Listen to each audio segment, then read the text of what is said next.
Năm 1997, một dấu mốc quan trọng trong lịch sử giao thông Việt Nam đã được ghi nhận với việc khởi công xây dựng cầu Mỹ Thuận, cây cầu dây văng hiện đại đầu tiên của cả nước. Bắc qua dòng sông Tiền hùng vĩ, công trình này không chỉ kết nối hai tỉnh Tiền Giang và Vĩnh Long mà còn trở thành biểu tượng của tình hữu nghị Việt Nam-Australia, khi một phần nguồn vốn được tài trợ bởi chính phủ Australia. Với tổng chiều dài 1.535 m, cầu Mỹ Thuận sở hữu nhịp chính dài 660 m, một kỳ tích kỹ thuật thời bấy giờ. Thiết kế cầu rộng 23,6 m, gồm 4 làn xe, cho phép đáp ứng lưu lượng giao thông đông đúc, trong khi phần cầu dẫn dài 875 m với 22 nhịp tạo nên sự liền mạch cho công trình. Đặc biệt, cầu được thiết kế theo kiểu dây văng hình rẻ quạt, với hai mặt phẳng dây cách nhau 18,6 m, tạo nên một tổng thể hài hòa giữa sự vững chãi và vẻ đẹp kiến trúc. Đây là một trong những dự án quy mô lớn và phức tạp nhất thời điểm đó, nhưng toàn bộ quy trình từ thiết kế, giám sát đến thi công đều do các chuyên gia và doanh nghiệp nước ngoài đảm nhiệm. Phía Việt Nam chỉ có Cnco 6 tham gia với vai trò nhà thầu phụ, đánh dấu bước đầu tiếp cận công nghệ xây dựng tiên tiến. Hơn 20 năm từ khi xây dựng cây cầu dây văng đầu tiên, các kỹ sư, công nhân người Việt đã tiếp cận trình độ quốc tế, làm chủ công nghệ thi công dây văng tại cầu Mỹ Thuận 2. Vậy, các kỹ sư Việt Nam đã làm chủ công nghệ này như thế nào? Hãy cùng chúng tôi khám phá trong video ngày hôm nay nhé!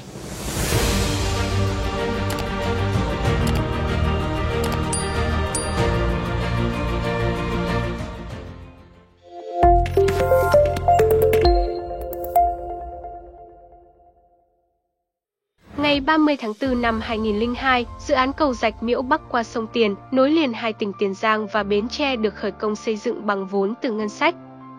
Cầu rạch Miễu có chiều dài 2.878 m, rộng 12 m với 2 làn xe ô tô và 2 làn dành cho xe thô sơ cùng người đi bộ. Tổng kinh phí xây dựng cầu khoảng 1.400 tỷ đồng. Tại thời điểm khánh thành, cầu rạch Miễu là cây cầu dài nhất Việt Nam. Việc hoàn thành và đưa vào sử dụng năm 2009 không chỉ là một thành tựu lớn mà còn là niềm tự hào của các kỹ sư và công nhân ngành cầu đường Việt Nam, bởi đây là cây cầu dây văng đầu tiên do người Việt Nam tự thiết kế và là tổng thầu xây dựng. Các doanh nghiệp trong nước như Cnco 1, Cnco 5 và Cnco 6 bắt đầu tiếp cận công nghệ xây cầu dây văng. Bộ Giao thông Vận tải đã cử các đoàn kỹ sư đi học hỏi, cập nhật công nghệ xây cầu tại nước ngoài. Tuy nhiên, khâu khó nhất là thi công cáp dây văng vẫn do các kỹ sư hãng FVL Thụy Sĩ thực hiện. Sau đó, hàng loạt cây cầu dây văng quy mô lớn như cầu Cần Thơ, cầu Cao Lãnh, cầu Nhật Tân, cầu Vàm Cống, cầu Bạch Đằng được xây dựng. Đội ngũ chuyên gia, kỹ sư Việt Nam đã học hỏi công nghệ thế giới để thiết kế và thi công các hạng mục quan trọng như xây trụ cầu, trụ tháp, dầm cầu. Nhưng khâu căng cáp dây văng vẫn do các kỹ sư nước ngoài đảm nhiệm. Đến tháng 2 năm 2020, cầu Mỹ Thuận 2 có tổng vốn đầu tư hơn 5.000 tỷ đồng, được khởi công và hoàn thành vào cuối tháng 12 năm 2023. Đây là cây cầu dây văng đầu tiên do đội ngũ kỹ sư, công nhân Việt Nam thực hiện hoàn toàn từ khâu lập dự án, thiết kế đến thi công căng cáp. Cầu dài 1,9 km, rộng 28,3 m, được xây dựng với mỗi bệ móng gồm 26 cọc khoan nhồi. Trên cầu có 2 trụ, mỗi trụ cao 125 m, được kết nối với 128 bó dây văng, với dầm cầu vượt nhịp 350 m, tổng cộng 32 đốt đúc nhịp chính, 28 đốt đúc nhịp biên, thi công trong 26 tháng. So với cầu Mỹ Thuận 1 chỉ có 4 làn xe, cầu Mỹ Thuận 2 kết cấu nhịp giống nhau nhưng bề rộng 6 làn xe. Do đó, cầu Mỹ Thuận 2 phải thiết kế trụ tháp, cọc khoan lớn hơn để phù hợp với bề rộng mặt cầu.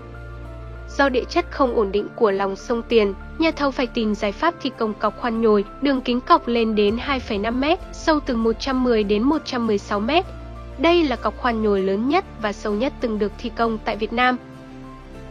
Ban đầu, các kỹ sư áp dụng công nghệ RCD, tức khoan dùng nén khí và lấy bùn từ dưới đáy khoan lên bằng hơi, nhưng không thành công. Sau đó, đơn vị thi công đã phải điều chỉnh biện pháp khoan cọc trên hệ sàn đạo cứng bằng máy khoan cân cứng, lấy đất lên bằng công nghệ gầu và đã thành công, đảm bảo chất lượng, tiến độ. Công việc khó nhất khi thi công cầu Mỹ Thuận 2 là căng cáp. Đây là công việc đòi hỏi kỹ thuật cao, phải tính toán chi tiết, nhưng đã được các kỹ sư trong nước xử lý toàn bộ. Cầu dây văng được thiết kế với kết cấu dầm cầu mảnh, được neo giữ bởi các bó cáp. Từ lúc thi công các đốt dầm đến khi căng cáp, lúc nào cũng có sai số dịch chuyển so với thiết kế, nên buộc phải tính toán và cập nhật liên tục. Việc thi công phức tạp do phụ thuộc nhiều về vật liệu, nhiệt độ thay đổi liên tục trong ngày. Khi lắp đặt xe đúc dầm, công nhân căng cáp lần 1. Khi đổ bê tông dầm, dây cáp sẽ giãn ra. Đổ bê tông xong, công nhân căng kéo cáp lần 2, di chuyển xe đúc rồi căng kéo lần 3. Trong chu trình này, các đốt dầm sẽ dịch chuyển liên tục, có lúc dịch lên cao và xuống thấp tới hơn 70 cm so với cao độ thiết kế. Do đó, đội ngũ thi công phải tính toán để làm sao sau khi hoàn thiện một chu trình, dầm sẽ về đúng cao độ thiết kế. Mỗi chu trình đều phải cập nhật số liệu để tính toán độ cứng của xe đúc, của dầm theo từng thời điểm. Mục đích là dự báo cho chu trình tiếp theo độ võng của dầm như thế nào. Từ trước đến nay, việc tính toán cầu dây văng chủ yếu do các kỹ sư, chuyên gia nước ngoài phụ trách, có phòng kỹ thuật ở nước ngoài tính toán. Đội thi công trong nước cập nhật số liệu rồi chuyển ra nước ngoài, sau đó nhận lại số liệu để thi công. Thời gian tính toán và chuyển dữ liệu mất vài ngày, đội thi công phải nằm chờ tại hiện trường. Tại cầu Mỹ Thuận 2, việc tính toán kỹ thuật do đội ngũ kỹ sư trong nước thực hiện. Dầm đúc tới đâu có người đi đo đạc, nhập dữ liệu vào máy tính đến đó. Các kỹ sư làm việc xuyên đêm tính toán, để hôm sau có dữ liệu cho đội thi công. Do đó, mỗi đốt dầm được hoàn thành trong chưa đầy 2 tuần, tiến độ được đơn vị thi công làm chủ từng ngày. Các khâu phức tạp như chế tạo xe đúc, giai đoạn căng cáp, kiểm soát lực căng của bó cáp, đến lúc hợp long đều đạt kết quả sát với thiết kế. Khi hợp long, gần như không có sự chênh lệch giữa hai trụ tháp, dầm chỉ lệch so với cao độ thiết kế khoảng 3 cm. Đây là kết quả đáng ghi nhận với cầu dây văng vượt nhịp dài 350 m, khẳng định vị thế làm chủ được công nghệ của các kỹ sư Việt Nam. Cầu dây văng Mỹ Thuận 1 do nước ngoài thiết kế, thi công hoàn toàn, đến các công trình sau này vẫn do đội ngũ kỹ sư nước ngoài tính toán lực căng và căng cáp dây văng. Còn cầu Mỹ Thuận 2 có quy mô lớn hơn nhưng đã được người Việt thiết kế và thi công hoàn toàn, khẳng định đội ngũ kỹ sư, công nhân người Việt Nam đã kế thừa, làm chủ công nghệ xây dựng tiên tiến, kiểm soát rủi ro và đảm bảo tiến độ thi công. Đây là điển hình cho tinh thần học hỏi, đánh dấu sự lớn mạnh, trưởng thành của nhân lực ngành xây dựng cầu đường Việt Nam.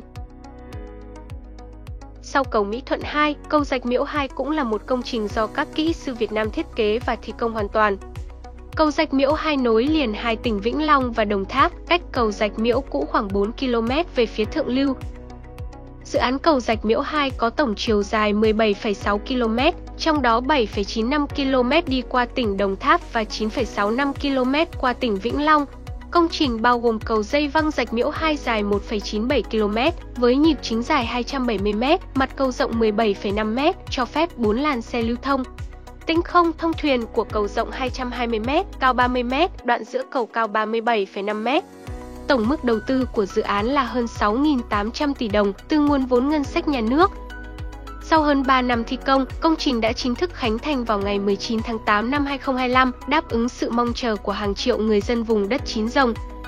Công trình được kỳ vọng sẽ tạo động lực mạnh mẽ cho sự phát triển hạ tầng giao thông cũng như kinh tế của vùng đồng bằng sông Cửu Long. Cảm ơn các bạn đã theo dõi. Xin chào và hẹn gặp lại trong các video tiếp theo của Hitech Amazing.